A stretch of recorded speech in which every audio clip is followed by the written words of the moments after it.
Okay, everyone, continuing on. It is DSP versus the Internet, episode 57. We're now entering part 3 of 6.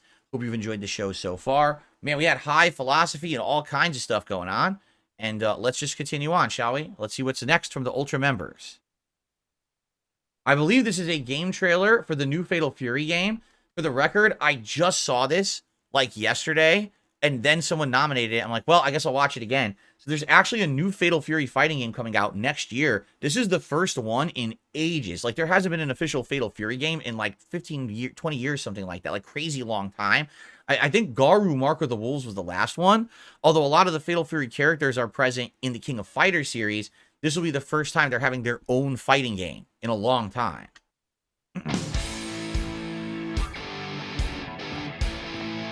Gonna take you for a ride. Try to keep up, all right?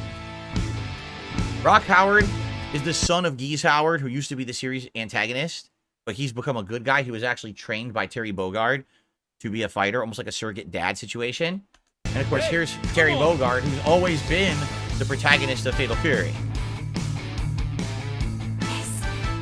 This is the path I've chosen. She's been in for a while. Hotaru Futaba, she's been in for a while.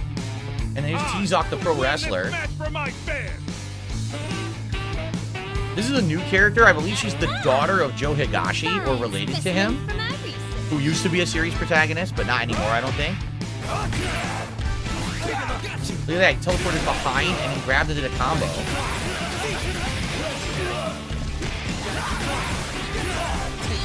It looks like he did a move into a cancel, which is a juggle state, and he was able to do another move after the juggle state. Yeah, see, they're causing juggle states into combos. Here's Terry. 2 hits, juggle. Look at that. I guess there's EX versions of moves that cause a juggle state. Yeah, you see that? You notice when they do certain moves, they have a shadow. So I think that's it might be, maybe it's like an EX move or use a meter or something, and it makes that move have like a bounce priority, like a bounce trajectory. So now you can juggle them after that move. That was Buster Wolf. It looks like they have some basic chain combos too, like target combos. And then see, that was the EX version. It had a shadow and it created a juggle state.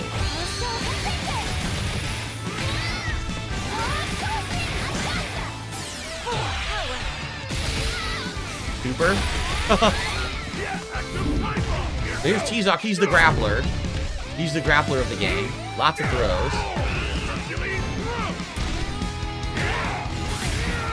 There was a juggle. See, the clothesline called the ground bounce juggle into super. So she's supposed to be, she fights similar to Joe Higashi, so I think she may be his daughter or relative. I'm not sure. Yeah, look, she has the rapid uppercuts into screw upper. That used to be Joe's old super screw upper. You got some kind of like a cannon knee move. Look at that. So I wonder what her relation is to Joe Higashi. It looks, I'll be honest, it looks decent. It looks decent, but it looks very basic compared to modern fighting games. Like, all modern fighting games seem to have these super complex levels of gameplay. And this one seems more basic, at least from what you can see in this trailer. It just looks like they have target combos. They have an EX move that creates a ground bounce into a juggle. And that's all it really shows off. Like, I'm not seeing any parries. I'm not seeing just for what do they call it? I can't remember what it was called. It's when you do, instead of parrying, because the last Fatal Fury game was Garu, Mark of the Wolves, and basically they wanted this to be similar to Street Fighter 3. So Street Fighter 3 had parries. This one, Garu, Mark of the Wolves, had just counters where you just tap backwards instead of forwards. And as you did that, you would gain health back and gain super meter if you timed it properly. So maybe it has that, I don't know, but they didn't show anything like that in this trailer. So it's very hard to see what the like game mechanics of the game will really be, because it just shows a few combos and that's it. Picha is Joe's pupil, so she's not his daughter, she's a trainee of Joe Higashi. Okay. Interesting music soundtrack, huh? It could be good. I like the visual style. I'd like to see more gameplay before I make a judgment.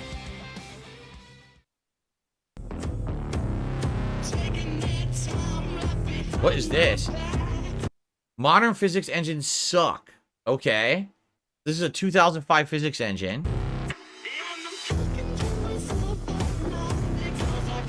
Oh my god. He just drew a bunch of barrels. I wonder what game that is.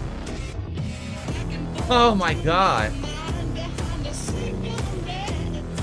Look at that. Wow, that's cool. Is this Seven Nation Army? It's playing Seven Nation Army, but it doesn't sound like the original. I wonder if we're going to get hit with music here. I don't know. I mean, that's a crazy good physics engine. Now, here's 2020 physics. Cyberpunk, right? Yeah. Cyberpunk. Amazing. 15 years later, this is what they come up with. Physics in video games are crazy. Sometimes physics are just decent, and sometimes physics are the main point of the game that you're playing. Now, I remember like 10 years ago, having physics in your game was huge. I mean, there was entire people who would play games just to play with the physics engine. When I was 9, I wasn't playing GTA 4 for fun. I was playing it because you could do this shit. Oh my god. Very nice. That's cool. It's just a little weird how fast cutting edge becomes normalcy. If you look at something like Overwatch, the amount of physics simulations that some of these weapons and animations have are ridiculous. They'd probably break your computer if this was 2004. From like 2001 to like 2009, people were going ham on physics. You had Half-Life 1, you had Half-Life 2, you had Red Faction, you had Crisis, you had Battlefield. That was the original Crisis. Okay. Everyone just kind of stopped. Now, I don't want to put any blame on GTA specifically, but damn, man, it was heartbreaking to load up GTA 5 and realize that the physics were just okay. The normalization. And no, I will completely agree here, because if you remember, all right, when I was playing games such as GTA 4 and Red Dead Redemption 1, the physics was like ridiculously good. To the point, remember in Red Dead 1, I did a whole online series that became the Suicide King series, where we would try to basically do ridiculous things with the physics, like take a whole wagon full of people playing online and ride it off a cliff into a waterfall and see how the physics would react, how the bodies react, how the wagon goes crazy in the waterfall and stuff like that, how the bodies would go ragdoll, the horses would go ragdoll. The physics was great. And then when GTA 5 came out, and I said, oh, let's do the same thing with GTA 5. You can't. They nerfed all the physics of the game. You'll have two cars driving from opposite ends of an airfield that hit head on, and literally nothing happens. No one goes flying. The cars just go, meh, and stop. It's like, what kind of physics is that? It's like we went back like 10 years ago. Everyone just gave up on physics and went backwards. And all the physics engines just like, they gave up on it. And I don't know why. It is bizarre, because gaming was headed in this cool trajectory, and it just like ended out of nowhere. Physics are kind of just a standard in every game and every game engine. Kind of means people don't really have to innovate anymore. Right. No one's using Euphoria. No one's doing anything. Probably one of the best examples of this is Crobcat's recent video where he showed the differences between Left 4 Dead 2 and Back 4 Blood. Now, modern AAA games are just not going to be up to snuff with the physics engines of like 2009, and that's just a cold hard fact. And it seems like modern games just get more and more overly competitive for no reason. In CSGO, it makes sense that the player character is not interrupted by physics at any moment until he dies. Now, this makes no sense in Back 4 Blood, which is a co-op shooter. Let's look at Half-Life 2. Now, the player is completely unfazed by... Walk Warrior says YouTube is now oversaturated with people who make these long-form documentary videos. I never heard of this guy. No, I have noticed that. Like, modern YouTube went from... Again, it's like I say, it's pendulum swinging and phases, right? Modern YouTube is very inundated with these style of documentary videos where it's like, you know, anywhere from 5 to 20 minutes, and it very briefly covers the subject matter. It intelligently covers it, but I've seen zillions of videos like this about movies, about pop culture, about video games, about music, about anything, right? They're all over YouTube. I'll agree with you there. I've seen this pattern. Dark Magus says, I remember the first time I saw the physics demo for Half-Life 2. It was incredible stuff, right? Physics. This guy is a solid piece of meat, all right? But the levels are entirely based around physics. Yeah. So how do you solve that disconnect between a stoic player and a physics-based level? You give them a gun that literally acts as a vessel between one and the other. Right. It's genius. Now, Half-Life Alyx is awesome. This is one of my favorite games ever. But well, I didn't play Half-Life Alyx. It's VR only. The level in this game is so crazy. You're basically a ghost running around this big sandbox of insane cutting-edge physics. It's kind of ridiculous. This is why it's really weird to me that people always bring up Half-Life Alyx and Boneworks in the same sentence. Both of them have very different physics engines, and both of them have very different rules for how the player can actually interact with the environment. they're not the same at all. If that doesn't tell you the state of physics engines in games in 2021, then I don't know what does. If even Valve is going the safe route and just making the player float around the map like it's nothing, then I don't know what to tell you. Trying to break the bottle. We're never gonna have good physics engines ever again. Back in the day, you had to really want to have physics interactions in your game. It wasn't something that happened by accident, and most of the times it was a Herculean task to even get it working. Now it's one button in Unity, and somehow it's worse than it's ever been. Why? Money. I guess that's it. Okay. I mean, I agree. Physics have gotten worse overall in most games. I remember when I was starting on YouTube, a lot of the games that I played, Mercenaries 2, Saints Row 2, a lot of these games were based on just blowing shit up in physics and things flying all over the place. And now the physics just seem pathetic. Like they don't even want things to be silly or realistic in any way, you know? It has to be very controlled. Lady Christmas is the term is video essay. It's a great way for a creator to make a video without needing to film it or have a huge budget. There you go. Okay. So here's the thing. Didn't we already watch this? Did I not watch the GTA 6 trailer and react to it already? I swear we already did this because this is an Ultra member submission. Does anyone remember if I actually reacted live to it, or did I just talk about it on my podcast the next day? At this point, it's like 3 months old. I don't remember. I can't remember if I live reacted to it or if we just talked about it. Did I live react to it? Because why live react to it again if I've already done it?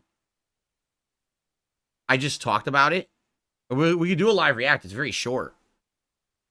All right, let's play it. I hope. Oh, you know what? I just didn't even think about this. It may get claimed. So let's see what happens here. Let's see if I can get through this. So if anything, you know, the one thing you can say is, wow, the graphics, right? You take a look at the lighting here. Like, oh my God, it's like photorealistic graphics, right? Oh, I know it's going to get claimed, the song. Oh, you know what? We'll just mute it. We can watch it without the music. Here. Because the music is what's going to get claimed, for sure. We'll just play it without the music. Okay. So the graphics are outstanding, right? Look at the flamingos, right? All the physics in the game. We were just talking about physics, right? Well, for me, the thing that gets me about this is like, basically, I think the game's just going to follow modern memes, which I don't know if that's a good way to make a good game. It might make a good few jokes, but if the whole game is just following stupid modern memes, I don't know about that. Like what they did is they analyzed this and they cut this trailer into pieces. Like, this is an internet meme. This is an internet meme. This is an internet meme. All they did is they took internet memes and they turned it into like a sandbox of internet memes, right? But I wonder how the final game will actually play out, or if it's just for this trailer. The other thing is, I think this trailer is deceptive. I think that it plays in opposite order. So we already saw one of the protagonists in jail and then talking to a parole officer, right? Let's continue. So this is all representative. It's supposed to be Miami, because this is where the game's going to take place. It's like modern day Vice City. And they're showing you all these different things about Miami. You know, the planes flying and everything. That's a meme. All these things are memes that are on the internet, and they turned them into parts of the game. These are real videos that happened. Like a gator went into a store and stuff. That guy, these are all internet memes. All these, they actually found the real people that these people are.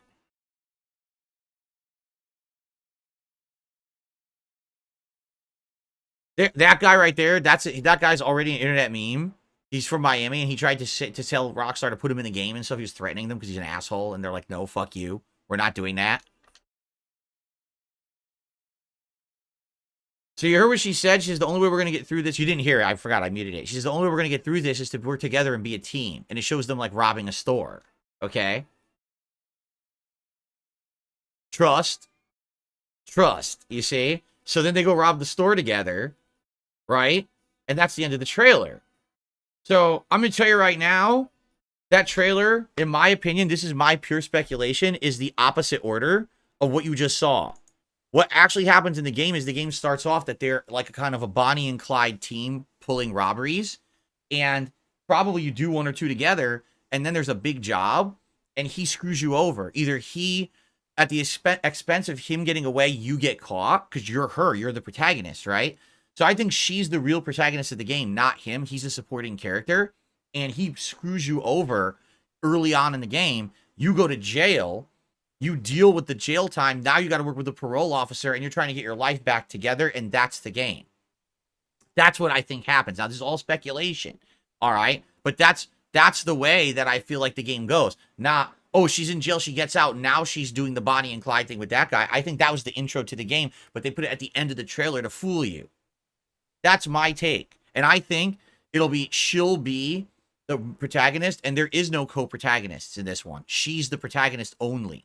And the reason they don't want to announce that early is because there's sexist people out there who be like, oh my God, a woman is the protagonist of GTA 6 only? Oh, we can't have that. And I think that's exactly what they're going for. That's my take. I could be wrong. It's just pure speculation, but I'm reading it the way I see it, and I bet that's what it's going to be. She's the protagonist. She gets screwed over by that guy. She goes to jail, and the story is a revenge story. First, she's trying to get her life back together, and then she finds the guy, and now it's all this kind of get the guy kind of deal. That's what I think it's going to be. So there you go. What is this? This is level 9999 street food in Napoli, Italy, king of pizza. It's a 23-minute video. We obviously can't watch the whole thing, but let's see what some of the foods. This is real pizza in Napoli, Italy. That's what it looks like. Buongiorno, guys. Looks a little different, huh? After visiting Rome and Florence, I came to the craziest, most complex, misunderstood, energetic and romantic city in Italy. Welcome to the city of sun, Napoli. And this means only one thing, guys. Pizza! Let's go. Real pizza. Not the Americanized version. Real pizza. Let's fast forward till we actually get to see it. What's he eating? What's this? Beautiful. Galleria Umberto I. Take a look. This is also called, I would say, lobster tail shaped pastry, because it resembles a bit of a lobster tail. Still warm, so let's try it out. Buon appetito. Wow, look at crunches. Look at that. It's so good. Thin and flaky. Ricotta, semolina. Ricotta and semolina cheese inside. So crispy Wow. and crunchy. The filling is not too sweet. It's just perfect. Oh, I didn't even know there was dry fruits in it. Oh, wow, that's a good surprise. There's It gives a fruit touch with of, the cheese. sweetness. Oh my God, that looks Sfogliatella is a amazing. must try here in Naples. That looks absolutely amazing. Pasta? Buon appetito.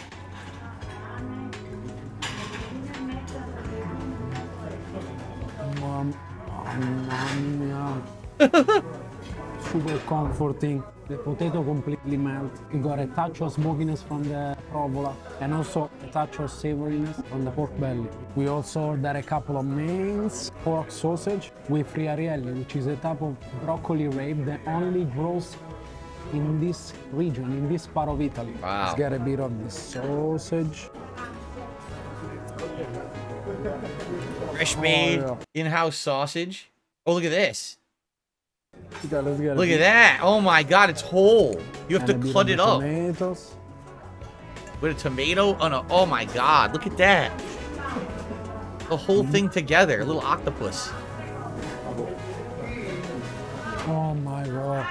A bit chewy. Got that kind of oceany flavor, and with the juiciness and sweetness from the tomatoes. You'll love it. You ever seen anyone do something like that in America? Like the whole thing intact like that? That's authentic Italian food. He's eating street food. Let's see what he's got. What kind of street foods does he get? What is that? A bit of chocolate. Look at this. and Oh, that's crazy decadent, man. I wouldn't even drink that. That's too much. That's too decadent for me. Yeah. I love all these sweet things. This place is as historical as touristic. It's beautiful. A lot of celebrities, important people like the president of Italy. I don't care about the president of Italy. I want to see pasta. Look at this pasta. Take a look at what we ordered. These are called Rigatoni. sedani with octopus, cherry tomatoes, capers, and olives. Yeah, look at This that. is pure local cuisine, traditional, simple ingredients. And another dish, still sedanini pasta with basil. Well, that's not rigatoni. It's semolini. He said semolini pasta. And parmesan on top. All right, we already had octopus. Look at that. this morning, Octopus but with the now tomato. pasta. In like an oil sauce. It's not even like a red sauce. It's just like an oil dressing. Oh, wow. So fresh. The octopus are a bit chewy with a touch You also of notice saltiness. something. You notice the portion isn't insanely huge. Because in Europe, they don't give you insanely huge portions. They give you just enough to eat for dinner, which is what you're supposed to do. Let's try the other one as well. This is more saucy. Look at this. Red sauce. That looks good, man. He saw his eyes. Oh, that's very flavorful. Cheese, basil, olive oil, pepper. This spicy, huh? Oh my god, that's up my alley. I would love that dish he has right there. That red sauce dish. I would devour the hell out of that. Get a salad or something. I don't really care about that. I want to see the pizza. Let's get to the pizza. He's doing a ton of foods. I bet the pizza's at the end. Yep, there it is. Here's the pizza. Pizza margherita. A pizza margherita. Mamma mia. It needs to stay inside from 60 to 90 seconds. That's the vera pizza napoletana. See, he checks, he turns it. Look at that. The margherita. That's authentic pizza right there. Looks nothing like American pizza. Mamma mia. Oh. Look at that. Vai. Grazie mille. Wow. After waiting in line for about an hour, we managed to get in. This is a very simple menu. Take a look at what we ordered. The queen of the queens, the Regina Margherita pizza. To be called Margherita pizza here in Naples has to be made with specific ingredients. Specific type of flour, yeast, mozzarella from Campania, the region where Naples is, San Marzano tomato, basil, extra virgin. You heard what he's saying? Has to be made with authentic local ingredients like San Marzano tomatoes. Guess what kind of tomatoes I use in my family pasta sauce? San Marzano tomatoes. Those are the authentic ones they use in Italy. As well as fresh basil, the fresh mozzarella, a certain kind of flour. That's a true margherita pizza right there. Olive oil and cook in a specific oven, certain temperature from 60 to 90 seconds. Also the other pizza, this is marinara, of course. Hey, you notice something? The char, there's always supposed to be char and bubbles in the crust. That shows that it's cooked properly. And bubbles in the cheese and the dough as well in the center shows it's cooked properly. That's an authentic pizza. That one, they put no cheese on. It's just a marinara pizza, no cheese at all. Base, garlic, there's no cheese. We have oregano, basil, and that's it. Very simple, but very popular. Okay, let's cut. So here in Italy, we don't serve the pizza already sliced, which is something that I really You have to cut it love. yourself. Oh, look at the milky mozzarella. Oh, wow. Look at the color of our flag. Green, white, and red. Italy on a slice. Buon appetito.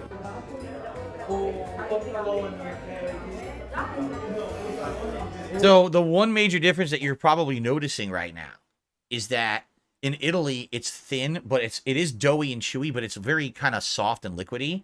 In America, they tend to make it a little bit thicker, so it's easier to pick up and hold with your hand and eat. Because in America, pizza kind of became almost street foods, right? Especially in like New York City. You couldn't eat this walking around. Try to pick up this piece, it's going to go all over the place. But in Italy, this is used to being eaten at a restaurant. You know, once it became fast food, delivery food, finger food, then it changed the recipe in America. But I guarantee you that tastes absolutely amazing with all those fresh ingredients on there, right? It's probably super, super good. All right, we got one more. We'll do one more video for this part.